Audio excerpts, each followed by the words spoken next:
want to go through and just start to focus on a little bit more is just go a few more detail about the different genomic products that are available. Really discuss some of the main considerations when you're investing in this technology. So what product do you use? What animals do you test? And probably more importantly, raise the kind of questions that you need to ask when making that decision. I might not give you answers to those questions, but go through some of the considerations that will help you make a more informed decision. And then lastly but not leastly, discuss, well, where does genomics fit with our traditional type of technologies which are available to us, so our performance recording and our pedigree recording? How do they fit together? Does one replace the other, or how might you implement genomics within your other program? One thing I will say through this is kind of, I guess I've raised some of my views on this side of it, but I am really aware that there's a lot of expertise within the room and a lot of people who've also invested quite heavily in some of this technology already. So if you've got different points to raise or things that I'm missing the mark on, then please raise them and add them to the discussion. So just to reiterate, I guess where Christian was saying that the role of genomics for genetic improvement of production traits, the first thing we need to be thinking about, or the consideration that you're making when you're looking at how do I apply genomics in this area, is you're looking and saying, well, the role of genomics to me as a tool is to increase the accuracy of my breed plan EBVs. So genomics is just an additional source of information which I can add into the mix, in addition to my other recording, to increase the accuracy of those EBVs and therefore the accuracy of my selection decisions. And it's of particular benefit when we've got lower accuracy EBVs. So when we're trying to select animals at a young age, or for hard to measure traits, or just any situation, I suppose, when they're in small herds where it's difficult to collect effective performance information, animals which might have been used as yearlings or have got really lame or something that have fallen out of a contemporary group. So we're really looking at the role of genomics to add accuracy to our breed plan EBVs, rather than, say, replace our EBVs or start to do something different. And as Christian has already said as well, we have 4 different products that are available to us in this space. So for the improvement of production traits, 4 different products which get incorporated into Angus breed plan. There's 2 Zoetis products, the I50K and the HD50K, and 2 products via GeneSeq, which is offered through the University of Queensland, the Animal Genetics Lab. The GGP LD, so this is genomic profile, GeneSeq genomic profiler, LD, and GGP HD. In Angus breed plan, we do also incorporate the genomic information from a beef CRC test, but that's not commercially available for you to do. So we've got these 4 different products. How do we go through and first of all work out, well, which of those products might be applicable to me? And we'll go through this at a couple of different angles. There are 4 kind of key areas that I think you can consider, and by all means add others to the mix as we discuss these. But do you use a high density or a low density test? What difference do the products offer in terms of the traits for which they add value in terms of and accuracy? And how much difference in accuracy of the different products are there? And also what's the cost of the products? So we'll go through that step by step. So starting off, high density versus low density. Both products, as I said, both companies offer 2 tests, and of those, one of them is what we call a low density test, and one of them is a high density test. So what's the difference? And I'll put the question to you as well. What's the difference between a high density and a low density genomic test? It's cheaper. Cheaper? Absolutely. Why is it cheaper, I guess? Interpreting less information to get a similar result. Pretty well. That's explained well. No, it's pretty well on the money.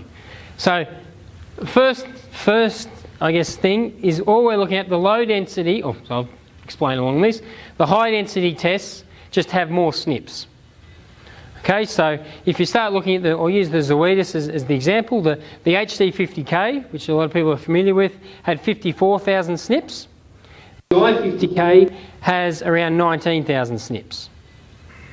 The GeneSeq, the high density, has 80,000 SNPs. I think the new one now has about 135,000 SNPs. The low density has around 37,000 SNPs. Now, while the high density versus the low density has more SNPs, so the high density has more SNPs, it doesn't necessarily equate to higher accuracy or more useful information. But obviously the more SNPs we put on these panels, the higher the cost of the test.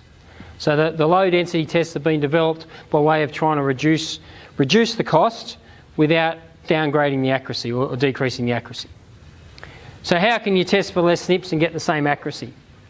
And I'll explain this in a little bit more detail. It's a bit hard to see on this screen, but high density. So how a high density test works is you take a DNA sample on farm, be it a hair sample or a semen sample, or another form, blood, etc. Send that into the lab. They extract the DNA and basically look at the SNPs at 50,000 or 80,000 different. They calculate or go in and measure, I suppose, 50,000 SNPs. They then, based on what we know about those SNPs, estimate the animal's breeding value for a range of different traits. The low density is a similar process but different. So it's got one additional step in here. So low density, again, you take a DNA sample, exactly the same sample. It goes into the lab, and the lab, instead of taking a high density profile, they go in and measure it at 20,000 or 19,000 in the case of the I50K or 27 in the case of the GGP-LD. And then they go through this step called imputation to basically calculate what the high density profile is for that animal. And then based off the same thing, calculate an estimate of what the animal's breeding value is, based off its genomics. So the question, I guess, to me is, when you look at this and say, well, how can I go in and just measure it and work out what 20,000 SNPs are, and then just calculate what the 50,000 is? Can I do that accurately or not? To explain how this process of imputation works, I'll put up this slide up here, which looks like a bit of double Dutch, but I'll give you a bit of time to go in there and actually start to digest that. Can you make any sense of this? So if we start to work through it, imputation uses pattern recognition to fill in missing data points, the same concept that allows humans to easily read sentences when several letters are missing. So the same way that because our brain has kind of been trained to recognise patterns in letters and different things, we can understand, even though it's not there, we know that should be an O, that should be a T, that should be an O, that should be an I, and so on. And imputation works exactly or in a similar type of fashion. It's obviously a lot more complex, but based on having a large number of animals that have got high density and low density panels, and the computer software recognises the patterns and the relationships between them, and so it can effectively go in and fill in the gaps. And the geneticists tell us that it can do that with 98% accuracy, which the way they've actually calculated that is they've gone in, they've done a low density panel, estimated what they say, or calculated what they say the high density genotype would be, then gone and actually done a high density genotype, and this 98% is saying basically 98% of cases we've called the right thing. So we've worked what we've estimated the genotype to be is actually what it was. And at 98% accuracy, we effectively get exactly the same accuracy of the test. So you can consider that the low density products are essentially just low cost versions of the same product. And other than that imputation process, the products are exactly the same. So they calculate genetic predictions for the same traits, they have the same accuracy, and within Angus Breed Plan, when we incorporate that into Breed Plan, we give exactly the same emphasis to the information whether it's come from a low density or a high density product. But of course, as Sam pointed out, the major difference is in the cost, which I'll put up in a couple of slides. The low densities are a lot cheaper, and so generally from a producer perspective, I'd be suggesting to you then the low density products are all you need to worry about. The only times, the high density products are still available to you, but really the major use of that is when you might deem that there's a particularly influential sire, and we might want a high density profile on that for assistance of future research and development of future products. Likewise, at an Angus Society level, we will be maintaining and we have a relationship with Zoetis to actually do some high density on a number of bulls each year, by way of ensuring that we've still got some animals being done with a high density so that we can maintain that accuracy of that imputation step. So that imputation step relies on having animals with both low density, high density panels. One of the roles in this space, and it comes back to that early question, where's the investment of all this coming? One of the roles of Angus Australia will be to invest in that space on behalf of you as members, so that collectively we can continue to make sure imputation's working and that you can access this test at the low density kind of tests. I think the message from a member's perspective, unless you're particularly pessimistic about that accuracy of the imputation and whether 98% is accurate or enough to, then low density is really the test that you're looking at the moment. Okay, does that make sense to everybody? Over time, I suppose, so just to finish up on that, we are now always talking to the genotyping labs about whether we can get even lower cost, lower density without compromising accuracy by way of decreasing the costs of these tests, because cost is still probably the major restriction, as you're aware. So the next consideration when you're looking at what product do I use, there are differences in the traits. So if I look here, this is a table. I've just focused on the traits for which we incorporate the genomic predictions into Angus breed plan. So some of these products also provide you with some genomic values for other traits which don't come into breed plan at the moment. But from what comes into Angus breed plan, the Zoetis product has 14 different traits. So if you do a test with an I50 or an HD50K, you'll get 14 different traits for which that feeds extra accuracy into the breed plan EBVs. GeneSeq has around 11, well, it has 11, not around, which feeds information into breed plan. The traits are fairly similar, but I guess there are some differences between them and what they're doing. So I guess when you're starting to look at what product do I use, you're looking at, well, what traits do I want, do I really want to focus on getting additional accuracy? And they're based on that, what are those traits are important to my breeding objective or the breeding objective of my clients? What am I trying to do in my program? The next thing about this, and I'll say all this information is on the Angus Australia website. So there's fact sheets on the Angus Australia website in the, I think it's now on the new website you might have seen last week. There's a breed plan tab, and then understanding genomics it'll have a whole lot of fact sheets in this area. But as well as the different traits, say both traits give a 400-day weight or feed information to the 400-day weight EBV, but they don't necessarily add the same amount of additional accuracy. So the accuracy of the test differs by trait and by product. So when you start looking at, and I'll look at how to explain what differences in accuracy and just work through this a little bit. The first thing here is, this just gives you an idea of how much additional accuracy the genomic tests offer. So if we have a DNA test which for a particular trait has an accuracy of 20%. Now what do I mean by that? I mean if I have an animal which I know nothing about, so I go out the back of Byrne and I find an Angus heifer and I pluck a DNA sample and I send that away and I get information back and I feed that into Angus breed plan. So the only information in Angus breed plan that I know about that heifer is the genomic information. It'll calculate an EBV of 20%, with 20% accuracy, sorry. So that's when I say we've got a DNA test with 20% accuracy. It's effectively the accuracy of the EBV if we only knew the genomic information. Now, so we get 20% accuracy, but as we know more about the animal, so as its existing EBV actually increases, the additional information that the genomic information contributes, or the additional accuracy, decreases. So by the time you get up here to say size, where there's already a fair bit of pedigree and performance information on them and their progeny, the genomic information doesn't actually add that much extra accuracy. It's not telling us anything we don't know from that pedigree and performance information.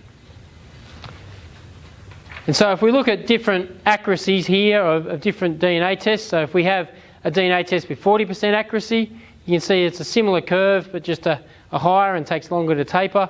And at 60% accuracy, again, you're actually starting then at 60% accuracy, starting to add some additional value to these sites. But the most additional accuracy is obviously down here. But I suppose when you're starting to look at these tests, you're saying, well, what's the initial accuracy that I have? So what accuracy am I getting at the moment from my pedigree and performance recording? And therefore, how much additional accuracy are the different products offering for the traits of importance to me? And the next table tries to answer that question for you. And obviously there's a lot of numbers on that screen, and that's why I say it's all these fact sheets are available on the website, on the Angus Australia website, if you want to download those afterwards. But basically what we have here is for different levels of initial or existing EBV accuracy, for the different products and the different traits, the amount of additional accuracy that you will get from doing the testing. So to interpret this correctly, if I have a carving ease direct EBV on my animals at the moment, it has 20% accuracy. If I do a Zoetis I50K or HD50K and we incorporate that genomic information into breed plan, it'll add 24% accuracy. So I'll end up with a carving ease direct EBV with 44% accuracy. If my existing EBV is at 60%, I'll end up with an EBV with 66% accuracy. So you can go through this, basically these kind of tables, and you'll see across the Zoetis versus the GeneSeq products, there are differences well, first of all, within the Zoetis products, there are differences in the accuracy, and within GeneSeq by trait, and then across the different products, there are also differences. Generally, I think if we look at this, the Zoetis product is higher accuracy than the GeneSeq at present, with the exception of 3 traits.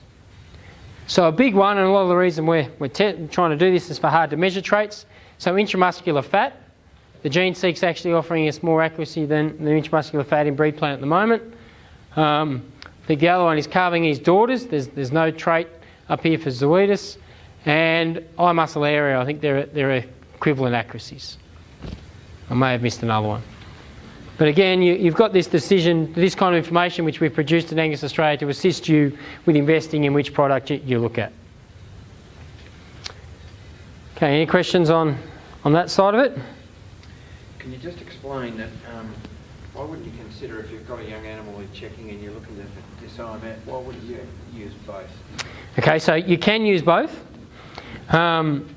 With beef prices at the moment, you're all flush with cash and everything else. You can do both. What will happen in breed plan is if there's both a Zoetis and a GeneSeq product, they'll both be incorporated into breed plan, but what it will do is it will look and say it'll only use the genomic prediction for the trait with the higher accuracy. So if you've got them both available, it'll go down and say we'll use the carving ease direct from Zoetis, but we'll use the intramuscular fat from GeneSeq. They won't actually both go in. The breed plan analysis will pick and choose which bit of information it used based on what's the highest accuracy. So under that scenario, you could do the GeneSeq as well, but it would only add value to probably the 3 traits which it'd feed in. So I think really my advice to you would be choose which product you're going to do and just do one is the most cost-effective manner. Last consideration, I suppose, in this space when you're looking at the products, is there are price differences between them as well. So these are the current prices. So first of all, the low density, as you can see, are quite a bit cheaper than the high density, and these are per animal costs. So it's you send away an I50K, it's $64.70, plus there is also a processing fee from Angus Australia. So it's around $5, so it ends up being about $70. Likewise, the low density from GeneSeq is cheaper than the high density, and then obviously there's differences between the GeneSeq and the Zoetis. So really when you're thinking about investing in this, if we kind of summarise what product to use, I'd be suggesting to you low density is perfectly adequate for most of your testing needs. You then need to consider what traits, or what benefit do I get, I suppose, differences in the benefit of the different products to your breeding operation. So what differences in traits do they provide genomic information for, and what differences in accuracy of that genomic information versus the cost of those different tests, and weigh up what's the product that you're going to use. So I want to go through several different questions here, and again, those of you that have been in this position and have made some decisions about animals you're going to test, then please throw your thoughts out if there are things that I'm missing. I'll put in here, and this will talk a little bit about that US question that you had, Rick, about the importance of the relatedness to the reference population, whether you test sire, dams or calves. whether you go in and strategically test some animals, or whether you just go in and test the whole lot, all your calves. So the relatedness to the reference population, what am I actually talking about here?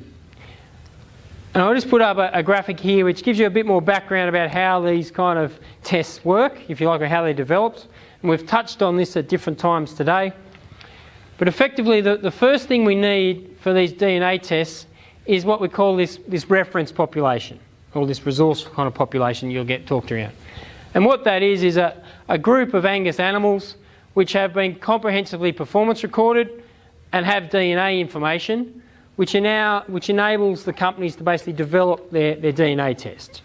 So they use that to work out what's the relationship between the performance and the DNA to develop this kind of genomic prediction equation so that you can go in, test one of your animals, get the DNA information, it puts it through this equation to estimate what the animal's genomic prediction is. Now the key thing is that this relationship between your animals and the animals in the reference population. And the more distantly related you become, the more or the less accurate or less useful this prediction equation becomes of estimating their genetic merit.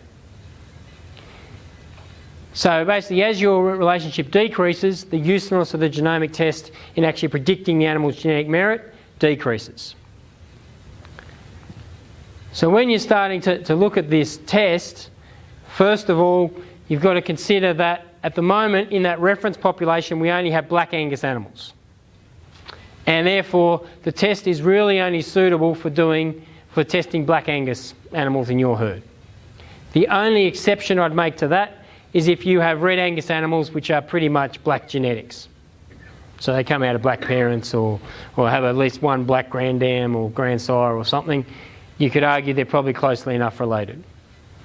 It's certainly not on, for Angus Australia now we're recording Angus influenced animals, so red Angus, Brangus, Murray Grey if you like. It's not really suitable, the tests aren't really suitable for those animals at this stage. Likewise, the same applies if you have black Angus animals which are pretty much, you're kind of running a closed herd, there's not really many genetics within your herd that are also represented in the mainstream Angus population, then the usefulness of these tests is not going to be that great to you. And it's where we have this American situation, if you like. When Zoetis first started to look at doing a test in Australia, they've got their test and their prediction equation based on animals in the US. And when they started to test it on Australian Angus animals, even with the amount of American genetics we've brought in, the usefulness of those prediction equations didn't hold up. So we've now got an Australian New Zealand, a trans-Tasman specific prediction equation through the Zoetis products, whereas America use a different prediction equation. So same genotype, but then when they're taking that genotype and estimating the animal's genomic values, you get different answers. And that's why when we get US bulls coming in, a lot of the times the semen companies are now regenotyping them and putting them through the Australian version of the Zoetis product to get a prediction that's relevant to the Australian population. Again, if we're bringing in a US sire that's a total outcross, doesn't have any genetics over here, the usefulness of that prediction equation is questionable. Or that's being diplomatic about it, I suppose. You would question the validity of that information coming in. So it's all about, and that's where our sire benchmarking program, which is starting to become our reference population, we're trying to get as wide a representation of genetics as possible so that reference population covers a bigger percentage of the Angus population in Australia as we can. Okay, do I test my sires, my dams or my calves? And I'll answer this fairly simply. Again, the one thing I should say with all this stuff is it's all horses for courses. So it's really what you try and do in your breeding program, what your specific objectives are. But as a general rule, if we come back to this graph, the most additional accuracy that comes from genomics is when your initial accuracies are quite low. So it tends to lean itself towards testing calves at a young age to get additional accuracy to assist with your selection decisions rather than testing your sires and your dams. The exception to that probably would be for hard to measure traits. So where you might have sires where you know a lot about them for the easy to measure traits, but you want to know more about them for the hard to measure traits. But at the moment, unfortunately, when I'll show you, when you saw on that slide before, probably the traits which are coming into breed plan, I didn't actually make a point of it, but the most accuracy we're getting at the moment are for the easy to measure traits. The hard to measure traits, we're still getting marginal accuracy. So it's really tending to give you, it's more suited to testing calves at the moment with the use of genomics. Do you strategically test all your calves? Go and strategically test some calves, or do all your calves? In this graph here, it's very difficult to see on this screen, but to try and assist you with some information around that, we did a project with Zoetis a couple of months ago, where we actually, from the March breed plan analysis, where we had animals with pedigree, performance and genomic information, we went and re-ran that analysis without any genomic information. So we generated, basically on an animal, we had two sets of EBVs, one based off just its pedigree and performance, and then one with the pedigree, performance and the genomic information. And we were able to see how much did animals re-rank. So even where on those previous slides we've said you'll get this much additional accuracy, we'll say at that, say for calving ease, I said at 60% you got to 66%. So 6% additional accuracy. How much did that actually cause animals to re-rank? How much did it cause the EBVs to change? And these little rainbow tables here for you try and give you some assistance on that. So this is a particular herd who went in and tested all their yearling animals. So they went in and tested all their animals, and this is their Angus breeding index. So what I did was, across these 263 animals, I went and broke them into percentile bands. So I went and said, of those 263, the top 26 on Angus breeding index we'll put in the top 10%, the next 26 we'll put in the 10 to 20th percent, right down to the bottom 10%, the bottom 26 being in the bottom 10 percentile, it's 91 to 100. So obviously I'm just looking at Angus breeding index here, but it gives you an idea as to how much did they re-rank on index. So to interpret this, this is animals that were in the top 10% initially. 21 of them, after their genomic information, stayed in the top 10%. 6 dropped down to be in that 11th to 20th percentile. Likewise, over here, the animals which were in the 11th to the 20th, 6 went up to be in the top 10%, 6 dropped down to the 21st to 30th, and 4 and 1 kind of dropped down to 1 dropped right down to the kind of just being above average. And you can see across the board, there's generally re-ranking going on here of 20% kind of either way. So it depends what you take out of this and what you're trying to actually do. But if I give you one scenario in here, say you had these 263 yearling animals, so we'll say there was 130 bulls. If you were using this to say, I've got pedigree performance information and I'm trying to identify these 130 bulls, which are the 10 or something I'm going to use as backup bulls in my operation, if you had just selected kind of the top 30%, just tested the top 30%, you would have included all the animals which will probably come into your selection. So if you tested all these animals down here, some of them might have re-ranked and improved, but they were never going to come to the top of the tree. That's one possible scenario. Again, you might, if you were trying to cull the bottom, you might not need to. There'd be no point testing the top animals. The kind of re-ranking you're getting, if you did the kind of bottom 40%, you were trying to cull out 10%. You'd pick up as many animals. But there is re-ranking, even with the additional accuracies we're getting at the moment, it's enough to cause re-ranking to actually change selection decisions.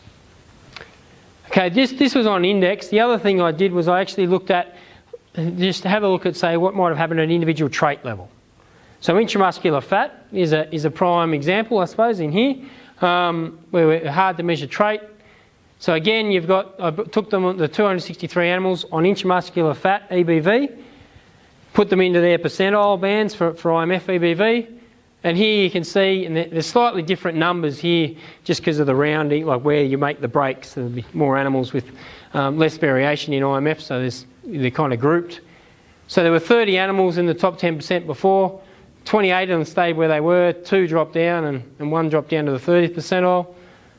But if you come out here, I suppose, in the middle, some actually came from the middle and one went right to the top. The majority, I say, stayed in the middle, and then some dropped down here as well. So there was, even with that additional accuracy, you might say, I'm only getting 5% additional accuracy or whatever. It's not much additional accuracy, but it is re-ranking animals. Quite a bit in my mind. So again, I guess that's the purpose of putting this up, is just to give you an insight how much re-ranking we've got going on. I will say in longer term, the scientists do tell us there will be some benefit of having all animals genotyped. So when we start changing our analytical models and how we use and improve how we use the genomic information, there is a benefit that we're being told of having animals with genotypes, and all animals with genotypes and phenotypes or performance information. And it's to do with just how, therefore, that you become the reference population. Your herd kind of becomes your reference population. How much benefit, and whether that justifies the cost of going out and testing everything, is, to me, still I'm a little bit more conservative, and that hasn't been demonstrated yet how sizable that benefit actually is. And until we've actually seen some quantified, the jury's still out for me a little bit on that. But they're the kind of decisions that you've got to make. If you're thinking some of our early adopters are making the decision to go in and test all calves because they believe there will be longer term benefits. I should also say, I suppose, that all of this in here, I've been only focusing on the benefits from the improvements in accuracy. You do, as we've talked, get other benefits from improving your accuracy of your parentage information, and also some genetic conditions are tied up with this as well that you need to factor in there. All right, the last point I just want to finish up on is, well, where does genomics now fit compared to your performance recording? So a lot of you are doing quite comprehensive, and has for some time, your pedigree and performance recording. Where does genomics kind of fit within it? And I guess the background to this is, when genomics first started to come along, it was hoped this was going to be the silver bullet. We were going to pluck a hair sample, not have to worry about recording anything anymore, and you just get everything you need to know from the animal's DNA. To help assist, I suppose, with where this fits together, I've put up here a thing called the 3 Ps of genomics, being phenotypes, phenotypes, and phenotypes. Or performance information, performance information, performance information. Really, genomics, you need to consider that it's enhancing what you're currently doing, enhancing the accuracy of your breed plan EBVs from your pedigree performance recording, rather than replacing your pedigree performance recording. Certainly at the moment, anyway. And we need, without performance information, we don't actually have anything from genomics. So that's on effectively developing that reference population. We need that reference population with comprehensive performance information plus genomics, genomic DNA information to enable us to develop these tests. So the challenges we talked before for research organisation and organisations like Angus Australia as to how do we continually fund and develop these, run these programs to develop these reference populations. Second of all, in terms of maximising the accuracy of your selection decisions, if you just do genomics and you don't have the pedigree performance information, then your accuracy of your EBVs is going to fall away pretty quickly. So it's enhancing what you're doing, not replacing what you're doing, is the message I need. Putting a few disclaimers around that, I suppose. Genomics, if you put it, does have a lot of additional benefits though over performance information at the moment, in certain situations where it's very difficult to collect performance information. So there are particular roles in smaller herds where animals have been removed from the contemporary group, or where animals really aren't in adequate condition to actually collect useful performance information on them. So young bulls collecting carcass information where they're too lean and the differences between animals really aren't that related to their genetics. Genomics is offering a lot of benefits, I suppose, to, in this case, replace what you're doing in that performance side of it, because the performance side of it in those situations is not all that useful at the moment, or is challenging. In time, I see genomics may offer you some benefits in terms of being able to reduce some of the hard-to-measure traits on farm. And a good example of that is birth weight. Everyone wants to stop taking birth weights, and I get quite a number of calls from people about that.